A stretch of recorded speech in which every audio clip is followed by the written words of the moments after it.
साहब ये मेरी दिलीप कुमार साहब से ज़िंदगी की पहली मुलाकात है जुलाई और 2001। और इस दिन बम्बई में बहुत शदीद बारिश हुई थी। दिलीप कुमार, यूसुफ खान साहब इंतकाल कर गए। फ़न का एक बहुत बड़ा बाब बंद हो गया।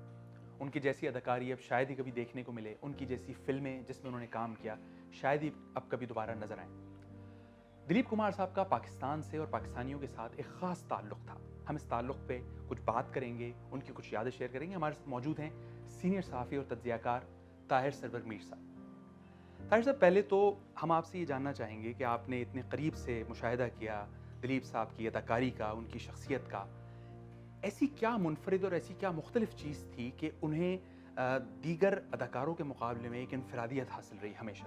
ये देखिए साहब, जो मेरी ऑब्जर्वेशन है जब दिलीप साहब से मिले हैं उससे और उससे पहले जो सेलुलाइट भी उन्हें देखा, बहुत ही कैलकुलेटेड और नाप तोल का अशारी निज़ाम जो होता है। और जैसे राइट्स ब्रदर्स ने जहाज़ इजाद किया था, तो एक्टिंग में, अदाकारी में, परफॉर्मिंग आर्ट्स में दिलीप कुमार साहब जो हैं, मैं उन्हें राइट ब्रदर्स भी कहता हूँ, आइंस्टाइन भी कहता हूँ और न्यूटन भी कहता हूँ। वहाँ से शुरू होती हैं चीज़ें। और टेक्स्ट यानी एक्टिंग की कि ये माँ मर जाए तो इस तरह कोई रोएगा, कोई महबूबा से मिलेगा तो इस तरह से उससे रोमांस करेगा, कोई अगर हैप्चुअल शराबी होगा और शराब पिएगा तो वो किस तरह से, ये टेक्स्ट ये दिलीप साहब ने सिखाया है।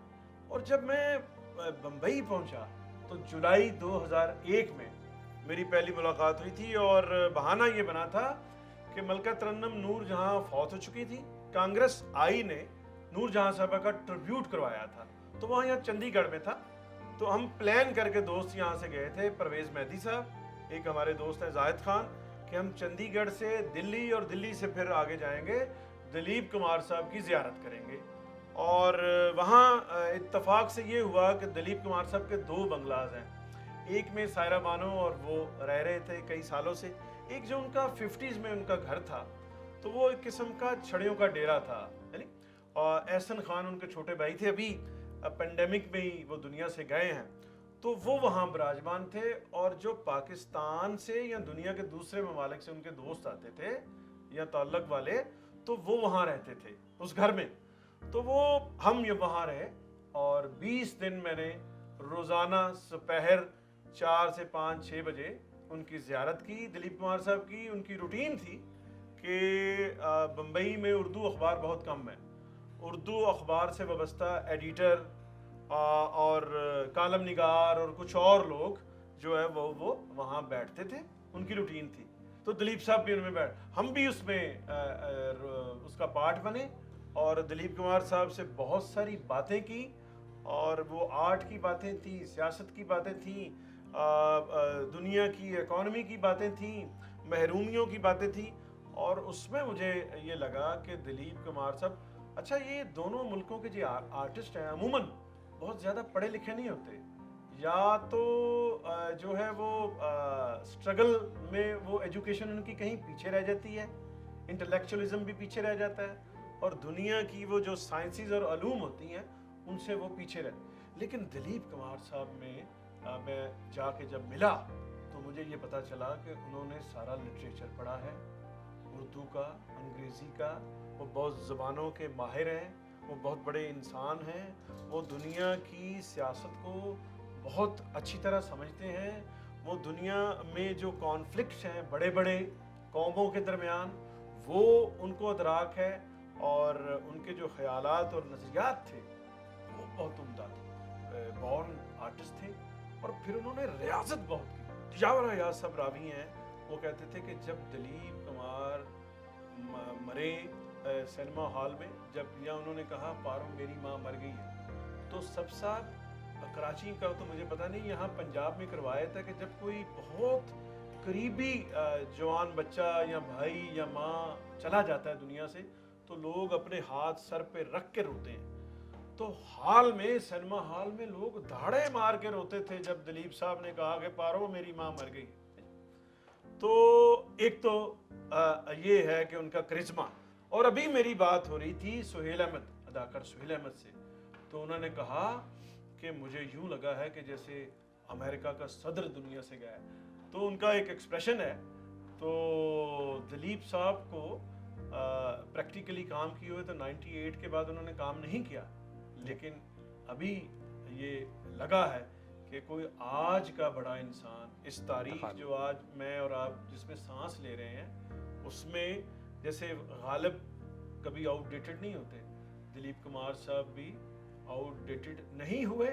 और मोहम्मद परवेज़ कलीम हमारे एक राइटर हैं, उन्होंने लिखा है कि दिलीप कुमार मर तो गए हैं लेकिन हमारी यादों से, हमारे नॉस्टैल्जिया से वो नहीं जाएंगे। सेलुलाइड पे जो उन्होंने कर दिया है वो इस दौर के लिए और आने वाले दौरों अदवार के लिए जो है एक जो है वो मिसाल है, एक मिसाल रहेगी और एक लेसन रहेगा।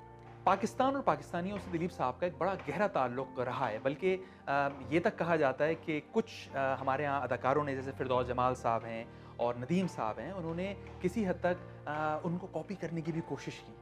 तो ये क्या तासुर, ये ठीक है? अच्छा देखिए, फिरदौस जमाल साहब तो मेरे दोस्त भी हैं, मेरे बुजुर्ग भी हैं, मैं उनको बड़ा मानता हूँ और वो दिलीप कुमार साहब के आशिक भी हैं। लेकिन वो ये कहते हैं कि हम शायद दिलीप कुमार साहब को कॉपी भी करते होंगे, उनसे मुतासर तो हैं और इंस्पायरेशन दिलीप कुमार साहब रहे हैं, लेकिन उनका जो लहजे का ठाठ है, ये मुश्ताक अहमद यूसुफी साहब ने भी लिखा ना कि लहजा जो है शख्सियत का ठाठ होता है।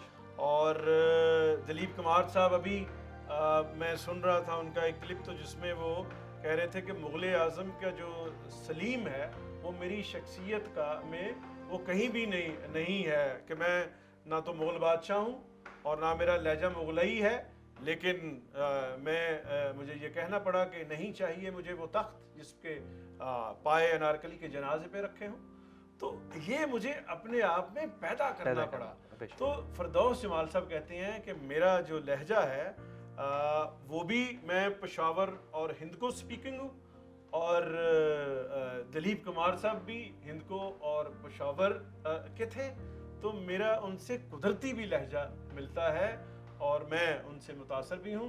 नदीम साहब के बारे में? नदीम साहब के बारे में सभी ने कहा है, तो मैं भी अगर उनकी वो ईसीजी करूँगा या वो दूसरे जो सीटी स्कैन होता है तो उसमें दिलीप कुमार साहब बरामद होंगे और होने भी चाहिए। दिलीप कुमार साहब की जिनसे निस्बत होती है वो भी बड़े हो जाते हैं आर्टिस्ट। अच्छा सर, मोइन अख्तर के साथ उनका एक बड़ा एक करीबी ताल्लुक रहा, बल्कि एक इंटरव्यू में तो ये तक उन्होंने कहा कि जी मुझे आज ये शर्फ हासिल हो रहा है कि मैं जो हूँ वो मोइन अख्तर साहब मेरा इंटरव्यू कर रहे हैं। आपने उस रिश्ते को कैसे महसूस किया? देखिए, मैंने तो पहले इस तरफ से मोइन अख्तर साहब जो है वो जब लाहौर आते थे तो मैं जिस अखबार में भी होता था, हमारी एक तो ड्यूटी होती थी, तो मैं मोइन भाई के पास बैठता था, जाके उनके साथ ज़्यादा से ज़्यादा वक्त गुजारता था, क्योंकि मुझे ये एहसास उस वक्त भी था कि ये बहुत बड़ा आदमी मोइन अख्तर। तो मैं एक दफ़ा मोइन अख्तर साहब के पास बैठा हुआ था, तो मेरे साथ बातें कर रहे थे, तो उन्हें लगा कि अगर नंबर फीड था उनके मोबाइल में, तो दिलीप कुमार साहब के घर से फ़ोन था, तो उन्होंने समझा कि दिलीप साहब हैं। जी साहब जी। तो वो फिर मैंने जब बात सुनी तो मुझे लगा कि ये दिलीप कुमार साहब के घर से हैं कोई, लेकिन दिलीप साहब नहीं है। वो कह रहे थे कि वो उठे तो उन्हें मेरी तरफ से सालगिरह बोलिएगा, ये वो फलां फलां फलां। तो फ़ोन बंद हुआ तो मोइन भाई ने मुझे बताया कि सायरा बानो साहबा का फ़ोन है, आज साहब 75 बरस के हो गए हैं। तो 75वीं सालगिरह थी उस दिन दिलीप साहब की, और मोइन भाई ने उन्होंने सालगिरह के लिए फ़ोन किया था। दिलीप साहब से बात नहीं हो गई, वो सोए हुए थे, तो सायरा बानो साहिबा ने उन्हें वापस पे फ़ोन किया कि मैं जब साहब उठते हैं तो आपकी बात करवाती हूँ। तो मोइन साहब का जिक्र जो है वो ऐसे होता है जैसे छोटे भाई का जिक्र होता है। उनके मैनेजर सायरा बानो और दिलीप साहब, रोज़ाना जब हम बैठते थे उर्दू सहाफ़ियों के साथ, तो मोइन अख्तर साहब का जिक्र होता था, और मुझे कुछ बातें तो उन्होंने मोइन भाई ने शेयर की थी। कुछ सुहेल अहमद साहब सुनाते हैं कि दिलीप साहब बड़े फ्रैंक थे, बड़े बेतकल्लफ थे, और मोइन अख्तर साहब से वो प्रैंक किया करते थे और उनको छेड़ा करते थे, बहुत हाई रेट करते थे। बल्कि दिलीप कुमार साहब ये जो सोशल अपीयरेंस है वो बहुत कम देते थे कमर्शियल शोज़ वगैरह में। तो उनकी शर्त होती थी कि मेरे जो मेज़बान होंगे, मुझे जो कंपेयर होंगे, वो पाकिस्तान से होंगे, मोइन अख्तर। मोइन अख्तर जो है ये मैं समझता हूँ कि उनके लिए ये ऑस्कर से कम नहीं था। बेशक दिलीप साहब की एक हवेली है, एक यादगार है, एक बहुत बड़ा असासा है। बतौर जर्नलिस्ट आप क्या समझते हैं कि हम उसको किस तरह से कैश करवा सकते हैं दिलीप साहब की यादों को लेके? क्या जहन है आपका इसमें? अब मेरा ख्याल है ये केपी गवर्नमेंट ने उसको वो कर लिया है, प्रिजर्व कर लिया हाँ, एकदम। और उसमें दिलीप कुमार साहब की बायोग्राफी और बहुत ही रिसर्च के साथ अभी हमें दुआ करनी चाहिए। और सायरा बानो साहिबा का जब दिलीप साहब का जिक्र हो तो मुझे आपको सायरा बानो साहिबा का जिक्र ज़रूर करना चाहिए और उन्हें सलाम पेश करना चाहिए कि इतना उम्दा देखभाल की है उन्होंने। और मैंने तो ये खुद देखा है कि इस तरह की ब्लेसिंग जो है, रब की ब्लेसिंग थी दिलीप कुमार साहब को, रब ने ये सायरा बानो की शक्ल में ब्लेसिंग दी थी। वो हयात हैं, अल्लाह मियाँ ने ज़िंदगी दे से दे, उनसे पूछ के उनसे चीज़ें कंफर्म करके तो वहाँ प्रिजर्व होनी चाहिए। 62 उनकी फिल्में हैं, वो फिल्मों के प्रिंट्स, उन पे जो रिसर्च है, उन पे जो दुनिया में मकालात लिखे गए हैं, थीसिस हुए हैं, वो वहाँ प्रिजर्व और उससे फिर इस्टेब्लिश करना चाहिए। एक टूरिज़्म स्पॉट जो है वो वहाँ से लोग आएँ और वो देखें और दिलीप कुमार साहब पे जो लिखना चाहे नई जनरेशन्स उनको वो इस्तेफादा कर सकें और उसको एक बड़ा एक वो पॉइंट बनाना चाहिए पाकिस्तान का। मेरा ख्याल है ये वो मेरिट पे और पोटेंशियल है इसमें। सर बहुत बहुत शुक्रिया, आपने एक बड़ी अच्छी एक नशिस्त रही, बड़ी आपने यादें शेयर की, बड़ी नवाजिश।